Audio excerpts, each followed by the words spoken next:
Magandang umaga, kumusta po? Narito po ulit ang update natin para sa lagay ng ating panahon.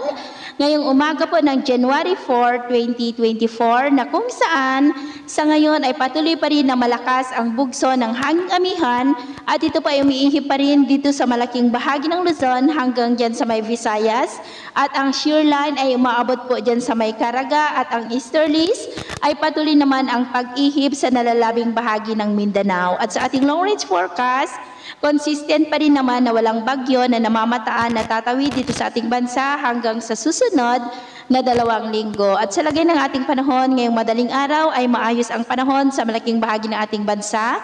Pero may chance pa rin ng mga isolated rains dito po sa may Cagayan, Isabela, Apayao, Quezon, Bicol Region, Oriental Mindoro, Eastern Samar, Capiz, Cadiz at Zamboanga del Sur. At mamaya ay sisikat pong araw sa malaking bahagi ng ating bansa maliban sa mga tsansa ng maulap na kalangitan with isolated rains dyan po sa may Cordillera, ilang bahagi ng Cagayan Valley, Quezon, Camarines Norte, Lagonoy, dyan sa may Camarines Sur, Sorsogon, Catanduanes, Dinagat Island at Zamboanga Peninsula.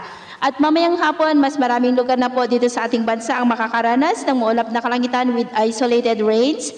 Kaya kung lalabas tayo sa ating mga tahanan, ay ugaliin po natin lagi ang magdala ng kahit anong panangga natin sa init ng araw at proteksyon na rin po sa mga biglaang buhos ng ulan. At sa atin namang mga baybayin, dahil pa rin sa amihan ay matataas po ang mga alon sa mga baybay ng Ilocos Region, Batanes, Babuyan Islands, Cagayan, Isabela, at silangang baybayin po ng Central Luzon ng mga alon po ay posibleng aabot hanggang po sa 2.3 to 3.5 meters height. Kaiwasan muna natin ang papalaot dyan sa mga may kulay pula para mas makaiwas sa mga sakunang pangkaragatan. So, yun po ang latest update natin sa araw na ito. Ako po muli si James na nagsasabing sa kahit anong pagsubok po na darating sa ating buhay, huwag na huwag po tayong mawawalan ng pag-asa. Thank you and God bless.